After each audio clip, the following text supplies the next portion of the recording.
when did you come to Harlow, and why did you come to Harlow? I came to Harlow in 1955 when I was 10 years old. And my reason for coming was with my family. My dad worked for Johnson Matthey, and they relocated from London to Harlow.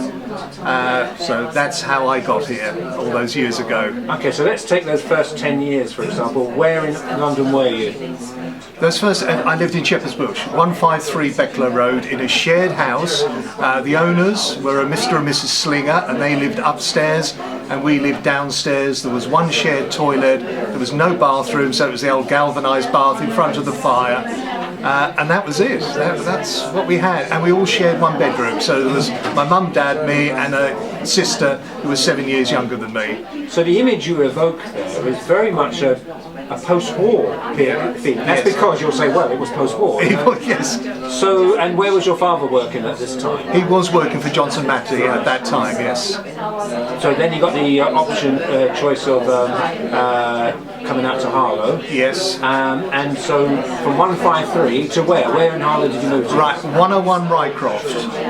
And that was, I suppose, a fascinating process because Johnson Matthey and the Harlow Development Corporation arranged trips for families to go out and have a look at the town and see the type of accommodation. So in order to help the companies recruit their staff to get to Harlow. And I do remember my father saying that he'd been allocated, well, he went to the housing office, was given 2 or 3 sets of keys to go and walk around and choose a house he liked. And he did this in the Potter Street area. And then for some reason he had an absolute change of heart and said, I don't want to live in Potter Street, I want to live in, the Hare Street area, and therefore we finished up in Rycroft, which was wonderful. That was great. And what are your earliest memories of where you moved to? The particular street, the house, etc.? The house was, to me, like a palace. It was, we had separate bedrooms. It was a 3-bedroom house. So my sister had a bedroom, I had a bedroom. That was brilliant. We had indoor toilet facilities. We actually had a bath. It was just all the things you kind of saw in a movie were now ours. There was an image of a lot of mud around. There was an image of housing estates being built with outboards around them. So it was one great adventure playground that you could just gallop through, jump in sand, come back absolutely covered in muck. But it was the biggest adventure playground. Because that's the type of image which you're saying we've got to get clear in our minds. Again, March 25th, 1947, when Harlow was designated, it wasn't built by March, it wasn't built in a day. No. Nor we're going up to 1955, we're still talking about mud and building sites. Absolutely. I mean, from our landing window, I could look out onto Collins Meadow, and I remember that being built, and it was, they didn't have the security fences, but what they had was the old-fashioned night watchman who lived in a caravan. But he couldn't be everywhere, and stuff was getting nicked because the Development Corporation never built garden paths into the gardens. So dads went out and got a bag of cement, and they were just counterbalancing the shortcomings, I think, putting it nicely. It's a very nice way of describing criminality. And your school, which school were you at? I went to Hare Street School, but that was only for a term and a half, and then moved on to Netswell. And was that a happy time, Netswell School? I wasn't really ready for it, I don't think. To be quite honest, I never excelled at secondary school. It was only virtually the last ever year that I was there. All of a sudden it all clicked, and that teachers couldn't teach me. I've got to be willing to learn. And and it was accepting that learning is about your own responsibility. And then things went great after that. But well, you shared good company. I think I was at Harlow Playhouse last week with Churchill. Pitt up and did a performance of Churchill. I think Churchill's quote is very much that school got in the way of his education. Yes. And of course Churchill was a former MP for Harlow, of the area, etc. And so you're happy moving here. It felt like a happy time. Those early years were brilliant. Yes, and I've always felt Harlow, for me, is a good place. It was the place where we came out of not slums, but we came out of poor accommodation. We got good accommodation. I worked in Harlow both for the council and the Development Corporation. At one time worked for the Harlow College, so my roots were very much in Harlow, and there was no desire to move out of it. This is my kind of my town. And your father, so he didn't have far to go to work either. No, he was one of the people using the cycle tracks and would cycle to work and there and back every day.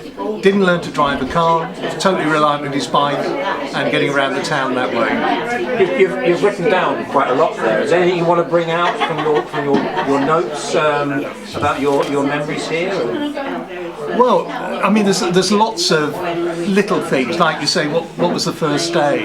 And my mother was a devout Catholic, and the first thing she did, we weren't allowed in the house, first thing she did was to go around each room sprinkling it with holy water and saying a prayer, and that was, and then we could move in. That was, we could bags our rooms at that point. So that was something stuck in my mind.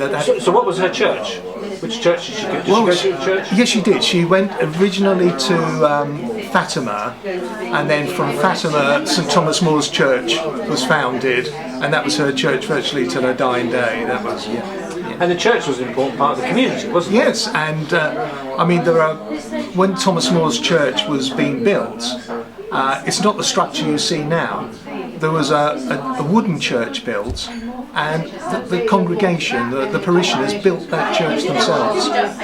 They bought in the parts and assembled it. And I remember as a kid, 10 or 11 years old, 12 maybe, up on the roof, helping out laying the felt on the roof. So yes, that's just a great image, isn't it? Yes, yeah, and there's a set of steps that lead up to the church from the pavement, Hodings Road, and they're called O'Brien Steps after the man who built them. He died unfortunately very young, but nonetheless that name has been retained by us oldies anyway. It's And have you always been interested in the history?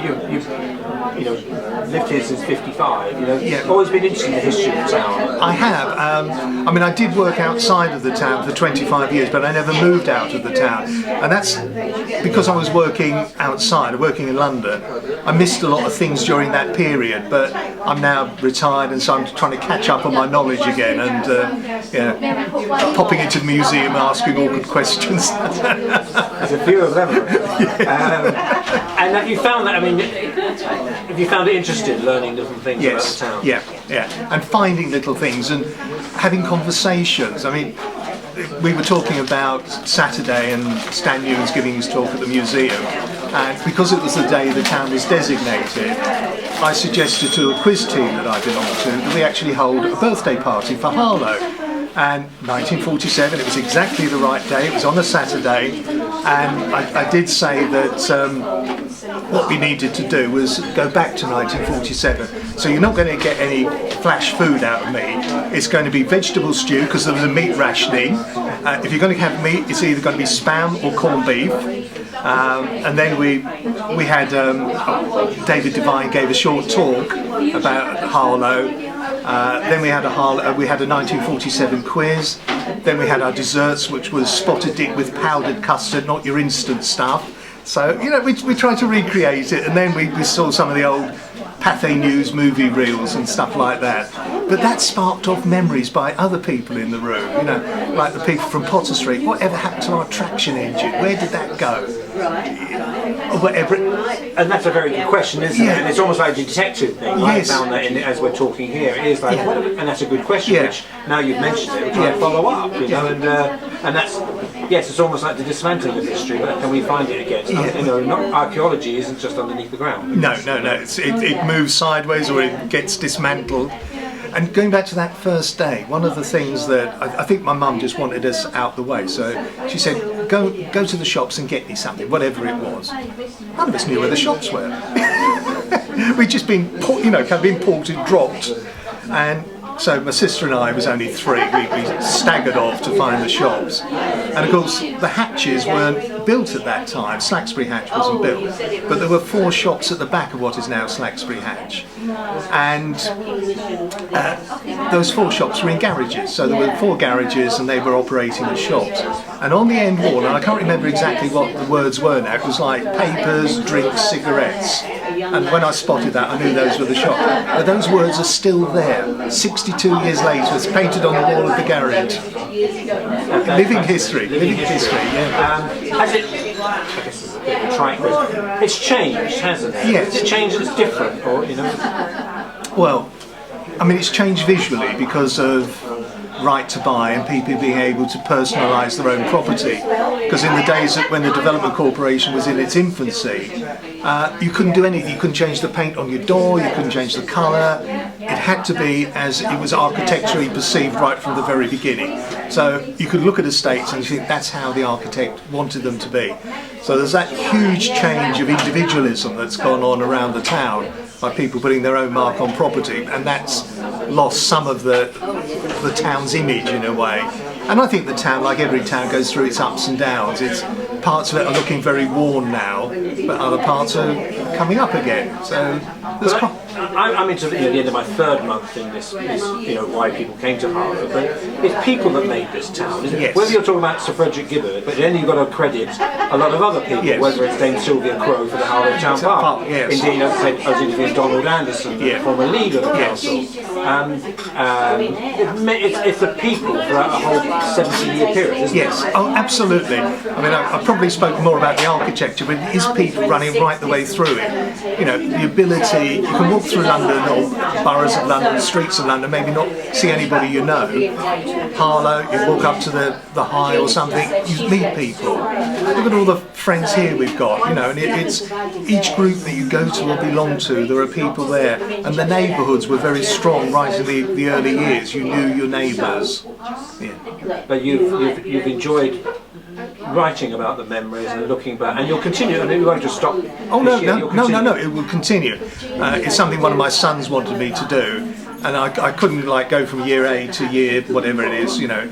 And I've just, as memories come along, I'm just writing them and then slotting them in chronological order. So at the end of the day, there will be my life, Harlow's life. And indeed, we'll come back in 5 years' time for the 75th and see how you've gone.